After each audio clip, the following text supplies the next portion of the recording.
Alta Murrieta families, and welcome to the April edition of ColeyCast.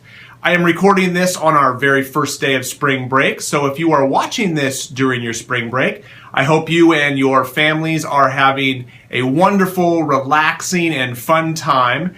Just a reminder that school does resume on Monday, April 13th. Okay, in this broadcast, a couple of quick reminders, and then I'm going to share with you some cool things that some of our teachers are doing with technology in the classroom. But first, I want to remind everyone that our yearbooks for this year are currently on sale. You can go online to our school's website at altamurrieta.org, and there is a link on the front page under the announcement section that will take you to online ordering. Right now, you can get the yearbook for only $16 if you pre-order before April 20th. Once again, if you go online to Alta Murrieta's website, there is a link to the yearbook online ordering, and if you order before April 20th, you can get the yearbook for only $16. On April 21st, the price will go up to $20. So check out altamurrieta.org for the link to get your yearbook. Also, our CAASPP testing. CAASPP is the new online testing. It stands for California Assessment of Student Performance and Progress. And this is the new online test that students in grades 3, 4, and 5 will be taking. And I wanted to let everyone know we've been working all year. Our teachers and students have been preparing for this all year, not just getting ready for the test, but just quality instruction to really teach our students how to really critically think. But the test is going to be starting when we return from spring break. Because it is an online test this year, unlike the paper pencil version from previous years, the testing window is going to be a lot longer to make sure that we can get everybody into our computer labs to take that test. So please be looking for information from your child's teacher regarding exact testing days. Your teachers will be communicating exactly which days your child will be testing. Just a few reminders. We want to remember that when it is your child's day for testing, 3 things to remember. Number 1, be sure to get enough sleep. Be sure to get to bed early the night before the test so that we can be well rested and ready to go the next day. Number 2, be sure to eat a good breakfast the morning of the test. Whether that's at home or getting to school early, getting breakfast from our cafeteria, we want to be sure to fill our stomachs with some good quality food so we'll be ready to test. And thirdly, please be sure we want to be on time to school. We always want you to be on time for school, but especially during testing, because we'll be starting pretty much right away. Students who come in late would be missing out on testing time. So once again, get enough sleep the night before the test, be sure to eat a good breakfast, and get to school on time. Once again, look for information from your child's teacher on exact testing dates for your child's classroom.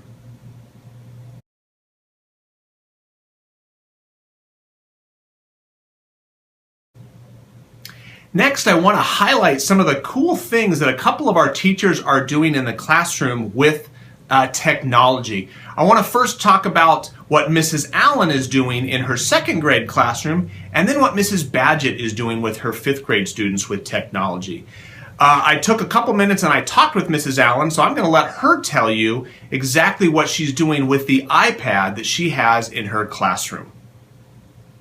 So Mrs. Allen, tell us about the project that you did with your students and your iPad. We used a program called EduCreation, and the students came and we took a couple pictures of them, and then they were able to come back and tell me a few things about themselves that they were interested in, what they wanted to be when they grew up, and they were able to add pictures to their page. I then pulled them in, and they actually recorded their voice on their page, and we were able to make it into a full video where they were able to talk about themselves and what they wanted to be when they grew up, and some interesting things about themselves. And they learned a lot about how to use technology to do a report as such, instead of just using paper and pencil for a report. Fantastic. Well, I loved watching it. I know our parents are going to love watching it. Thank you for that. Yep, the kids had a blast. Awesome. Thank you.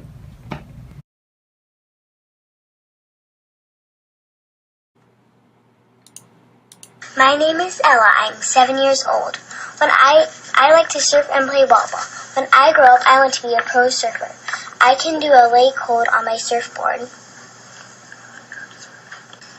My name is Madison. I am 7 years old.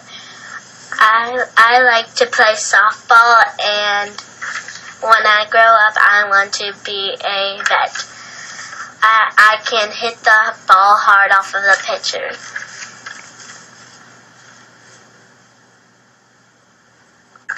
My name is Elijah. I am 7 years old. I like to play football. When I grow up, I want to be a fireman.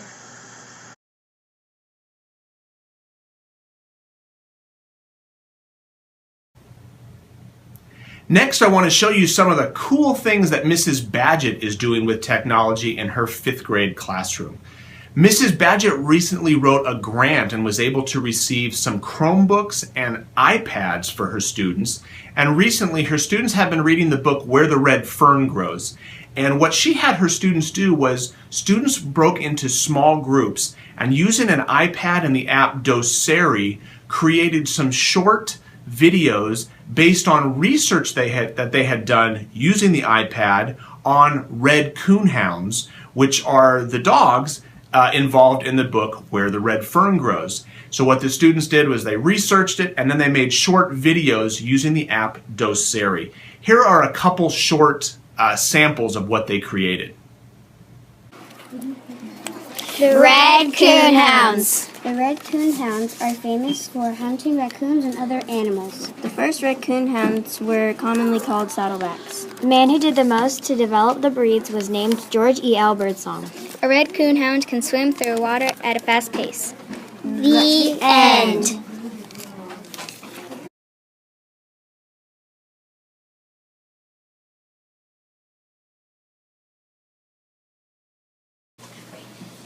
Where the Red Fern Grows.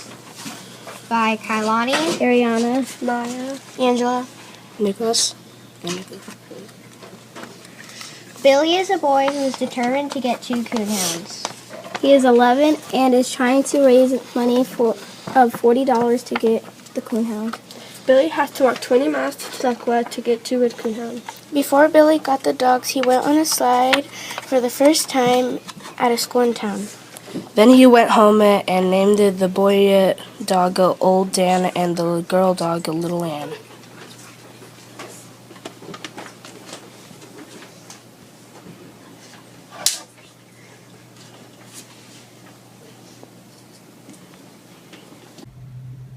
Thanks everybody for tuning in to this April edition of ColeyCast. Once again, if you're watching this on spring break, I hope that you're having a wonderful, relaxing break with your family, and we look forward to seeing everyone on Monday, April 13th.